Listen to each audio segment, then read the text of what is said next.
Neste vídeo eu vou mostrar algumas diferenças entre usar rampas e pisos inclinados. E para iniciar, vamos fazer um estudo rápido aqui sobre pisos inclinados. Bem, eu tenho duas formas de criar um piso inclinado. A forma que eu considero mais simples, do ponto de vista de resultado apenas, seria clicar no piso e eu venho aqui modificar subelementos, eu seleciono essa aresta e coloco ela aqui a, por exemplo, 0,75 de altura. O piso sofreu aquela inclinação que eu desejava.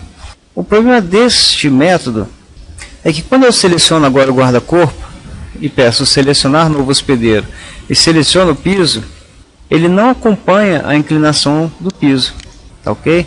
Então nós não vamos inclinar o piso com esta metodologia, tá ok? Vou dar um Ctrl Z aqui. Ao invés disso, o que eu vou fazer? Eu vou no piso, vou editar limite. Repare que enquanto esse piso é um piso horizontal, quando eu clico aqui, aparece a opção editar limite e aparecem as opções de modificar subelementos, que a gente viu lá no estudo de pisos. Me permitia fazer essa inclinação e também me permitia fazer lajes inclinadas, convergindo para um determinado ponto, onde haverá um dreno, tá ok? Se tiver dúvida, voltem lá nas aulas de piso. A outra forma que a gente tem de fazer o piso inclinado é usar a seta de inclinação.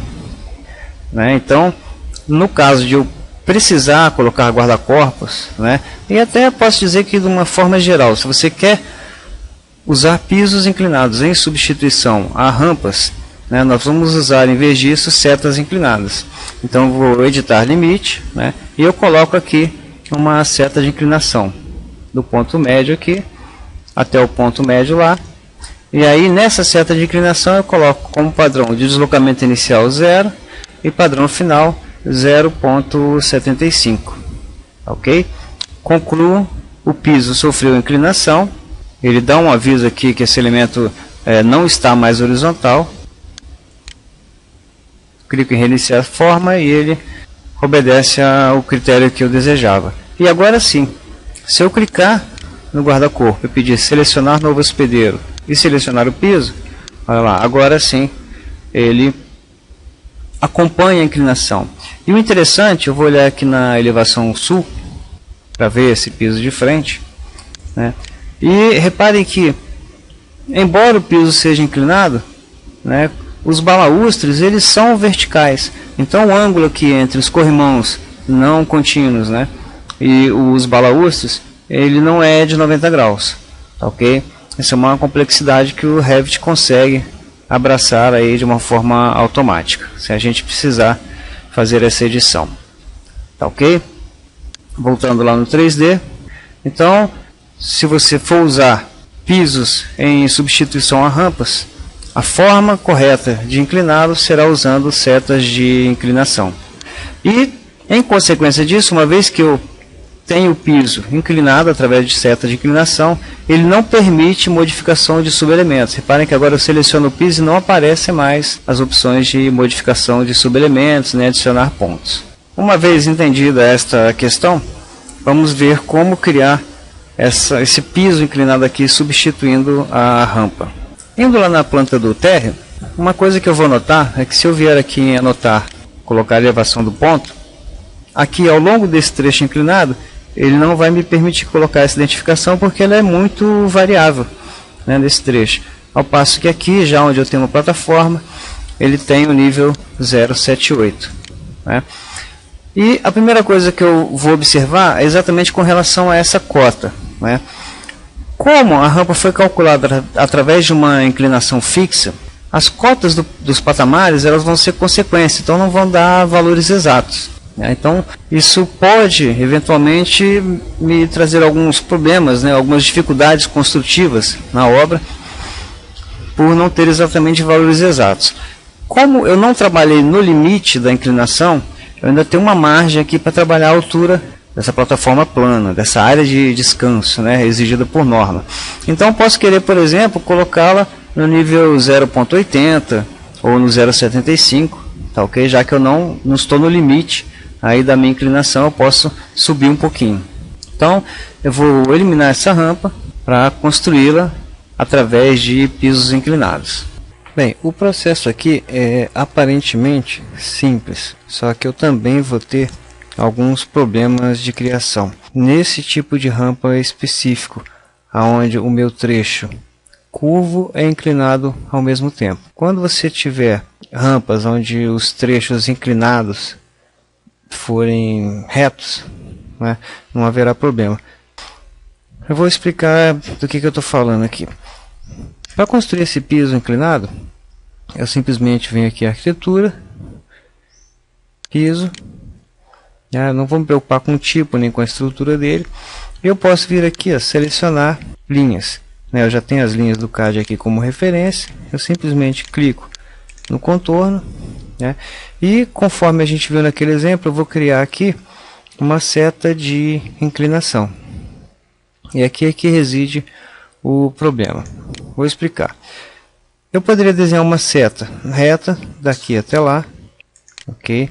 Ou poderia, quando eu clicar em seta de inclinação, usar a metodologia de selecionar linhas. Eu poderia selecionar aqui, que até foi objeto de questionamento de um aluno aí que acompanha o curso, se eu posso ter setas de inclinação curvas. Posso, eu só não consigo desenhá-la, mas eu posso ter uma linha de referência, eu posso usar aqui, anotar, como a gente já viu, usar, aqui não aparece, porque eu estou no meio do comando, mas eu usaria linha de modelo ou linha de detalhe para criar essa linha de referência. De qualquer modo, aqui em seta de inclinação, selecionando linha, eu posso selecionar, por exemplo, essa curva central. Antes de clicar em concluir, eu vou configurar essa seta de inclinação aqui. Essa opção de ele vir de lá para cá, eu não encontrei uma opção de escolher inverter ou não, mas aqui é muito simples. Como ela está indicando de lá para cá, eu simplesmente coloco que ela começa no nível 0.75, esse meu nível de referência, e termina no 0. Tá ok? Clique em aplicar, concluir, e aí lá no 3D a gente vê um resultado aparentemente satisfatório. O problema que aconteceu aqui é que quando eu coloquei essa seta de inclinação curva, quando eu tenho na verdade um piso inclinado na curva, olha o que aconteceu aqui. Ele fez o que a gente chama aí nas corridas de curva em Monza. As seções do piso não são horizontais. Se eu fatiar o piso, ele acabou indo para baixo da terra, aqui para baixo do nível 0. Ok? Ficou uma rampa inclinada, que é uma coisa que a gente não deseja, não é verdade?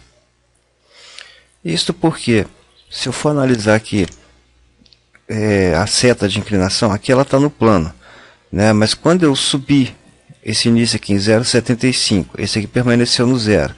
Esses 3 pontos, ou seja, o ponto inicial, o ponto final e o centro, vão compor um plano, 3 pontos definem o plano. E esse plano ele vai ser inclinado em relação ao plano do térreo. Entendido? Se eu clicar nesse piso, editar limite, e retirar a seta de inclinação, concluir, e ao invés de usar o método da seta de inclinação, eu usar aqui modificar subelementos e colocar essa aresta a 0.75, reparem que aí ela se comporta como eu desejaria. Ela permanece com o trecho horizontal em toda a sua extensão, as seções continuam horizontais, ela não faz aquele caimento em direção ao centro da curva. No entanto, eu perco aquela capacidade de hospedar guarda-corpos sobre essa rampa. Então a gente fica aí entre a cruz e a espada. Tá, ok? Eu não vou ousar dizer aqui que seria um defeito, enfim, do Revit, que é possível que eu não esteja sabendo como contornar até esse momento esta questão da declividade do piso. Voltando um pouquinho aqui, ainda na forma de modificar subelementos, eu voltei aqui à altura de 0,75, eu até descobri aqui uma edição da forma, conformar, que dá esta opção aqui de curvatura, ou de manter o trecho reto, para projetar para o lado ou conformidade com a curva, mas só no caso de modificação de subelementos. ok? Essa opção não existe. Se eu der um Ctrl Z aqui, voltando, né, a rampa para o modo seta de inclinação, quando eu clico nela, não tem esta opção. Assim como, né, como eu já mencionei no início do vídeo, quando eu uso seta de inclinação, ele me retira aqui as possibilidades de editar subelementos, tá ok? Então, como era a proposta desse vídeo, né, eu já tentei aqui algumas opções, como mudar a posição da seta de inclinação aqui para dentro da curva, traçando eixos retos entre um ponto e outro. Mas, enfim, para esse tipo de rampa, ou seja, curva e inclinada ao mesmo tempo, não consegui fazer com que ela se desenvolvesse de forma plana. Ok?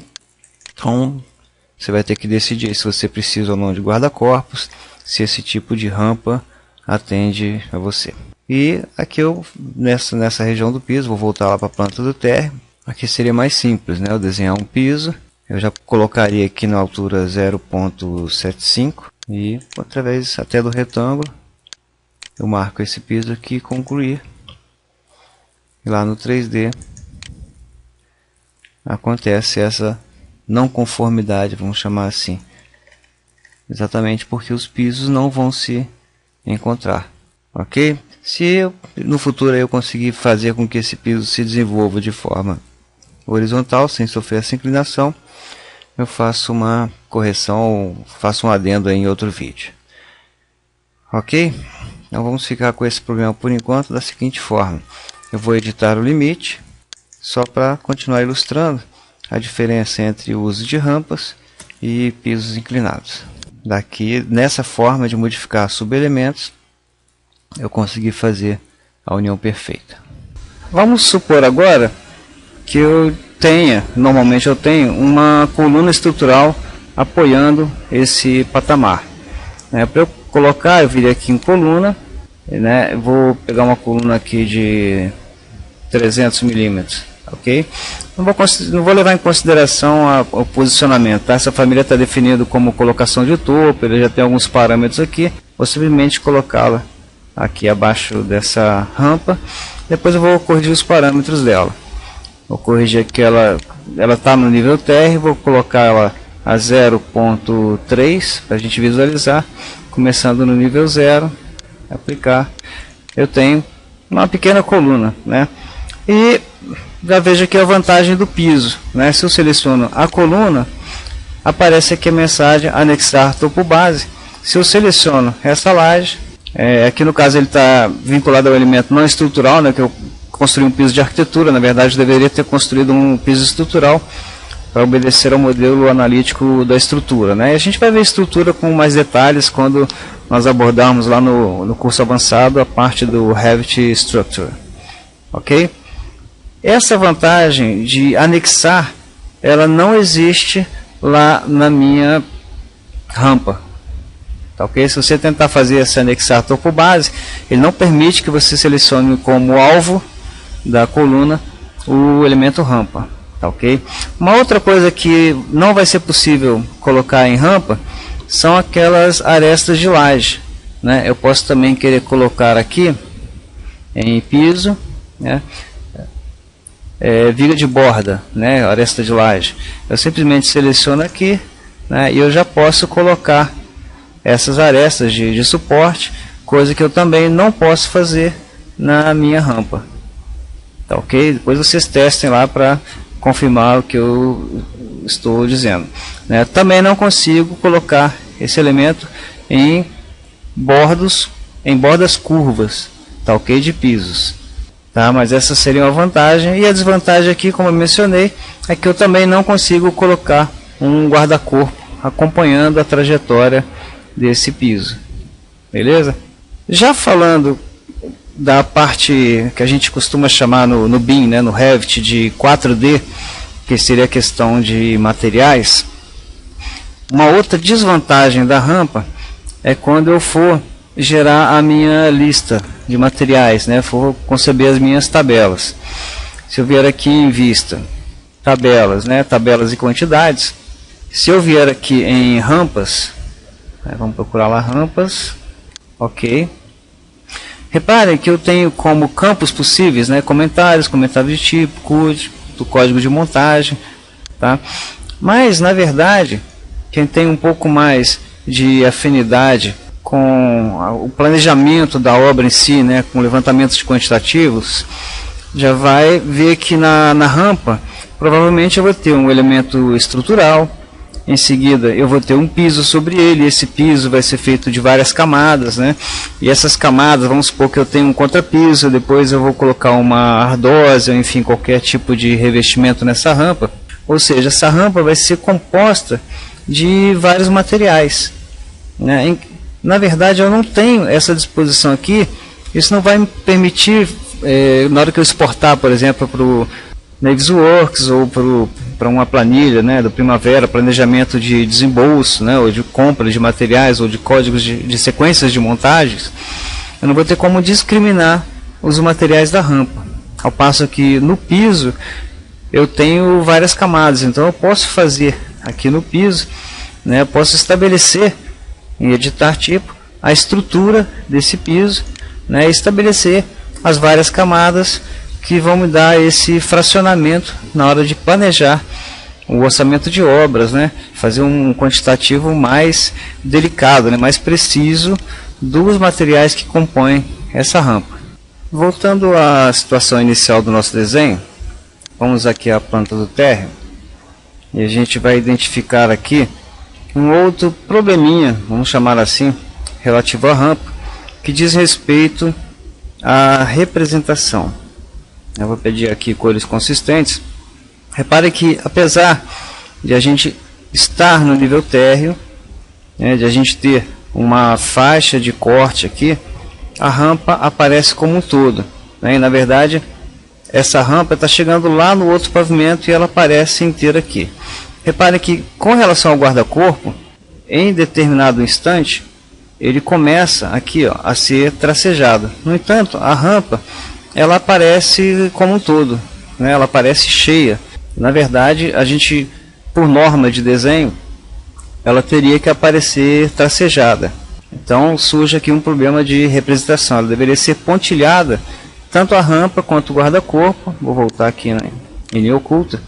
Ela deveria parecer tracejada ou simplesmente nem aparecer, né, a partir de um determinado trecho. Uma forma de a gente contornar esse problema seria mudar o estilo de linha. Então eu venho aqui em modificar e aqui eu tenho, olha, manipulação de estilos de linha, tá? Sobrepõe o estilo de linha para uma linha selecionada somente na vista ativa. Então as modificações que eu fizer aqui, eles só vão valer para essa vista. Por exemplo, manipulação de estilos de linha, eu escolho o tipo de linha, por exemplo, projeção, oculta, né, ou linhas invisíveis, né, e eu venho aqui e clico na linha específica que eu desejo ocultar. Ok, vamos colocar aqui projeção, né, transformar essa linha aqui em linha de projeção e ela fica também tracejada. E aí eu faria isso para cada linha, mas eu não tenho como interromper uma linha. Ok, eu não posso, por exemplo, vir aqui e dividir o elemento, clicar nessa linha aqui e dividir esse elemento, tá ok? O elemento inteiro. Então eu teria que realmente dividir a minha rampa e em cada segmento mudar o estilo de linha. Para, no caso aqui, projeção. E se eu quisesse colocar um símbolo aqui característico de anotação, eu poderia vir aqui em anotar também e desenhar uma linha de detalhe. Mais uma vez, olha lá, cria linhas específicas da vista. Tá? Essa linha só vai servir para essa vista. É como se fosse um AutoCAD aqui dentro do Revit, né?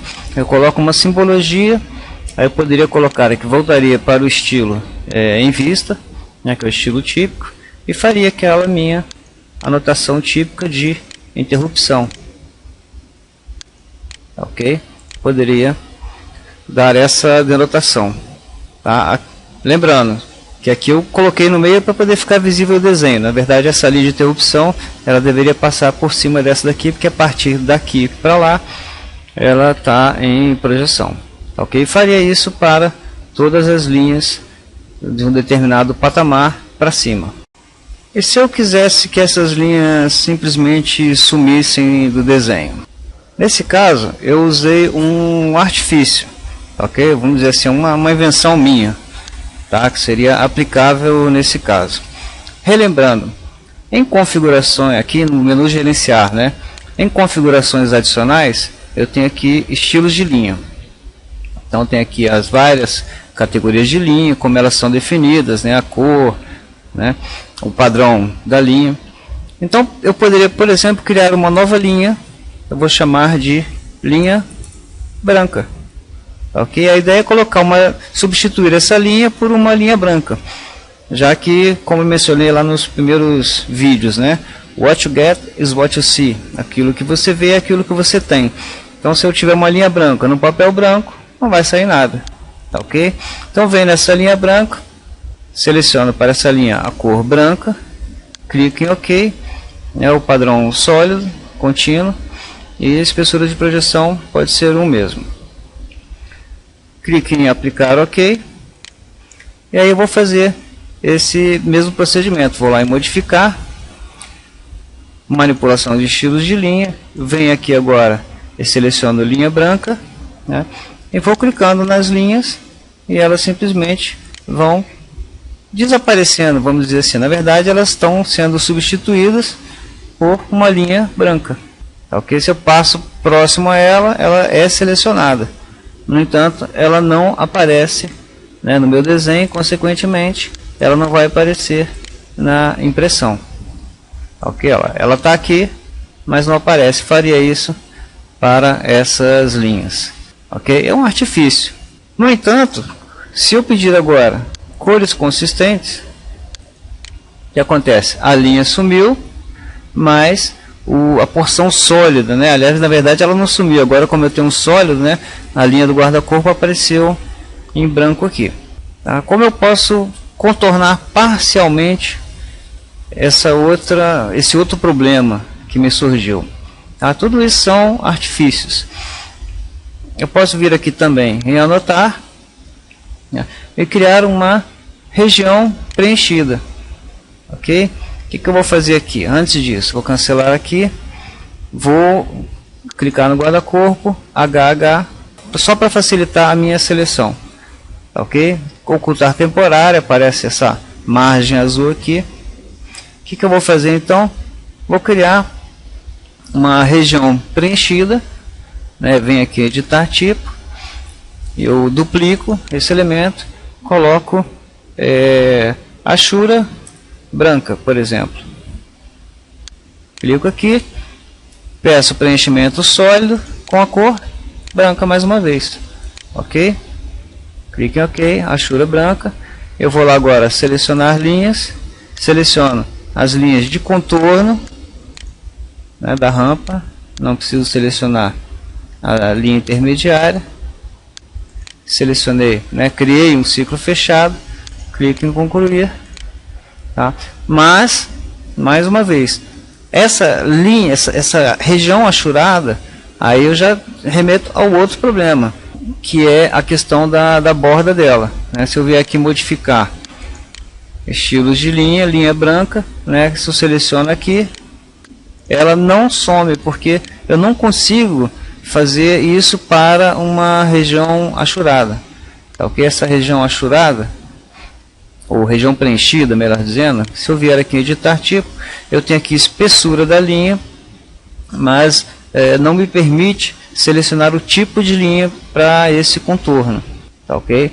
Então, não tem muito para onde correr quando você quer usar elementos sólidos. Você, no máximo, você teria essa representação de contorno. Beleza? Se eu esconder esse elemento, volta a aparecer a rampa, então não resolve a minha situação. Ok?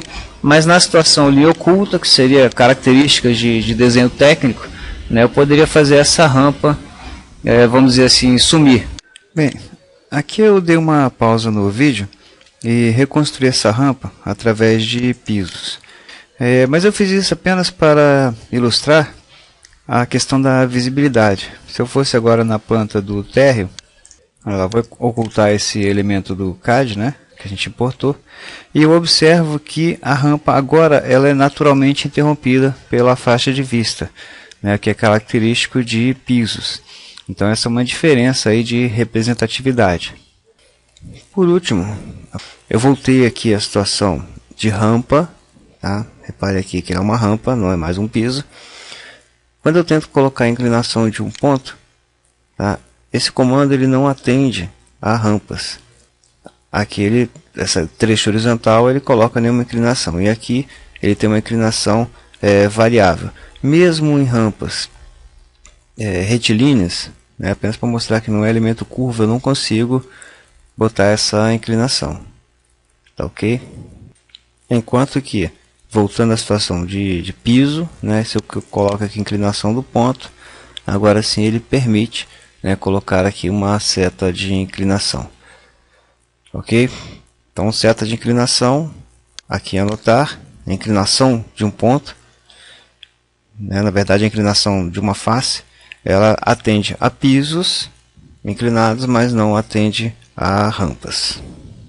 Então essas são as diferenças aí que eu consegui levantar entre rampas e pisos, né, com relação à visibilidade, com relação ao levantamento de materiais, anexação de colunas e arestas de laje, né, vigas de borda. Então, a partir desses conceitos aí, você vai escolher qual a melhor opção. Beleza? Na próxima aula a gente vai confrontar aí as rampas em terrenos topográficos, ver como faz os arruamentos. Ok? Até lá então.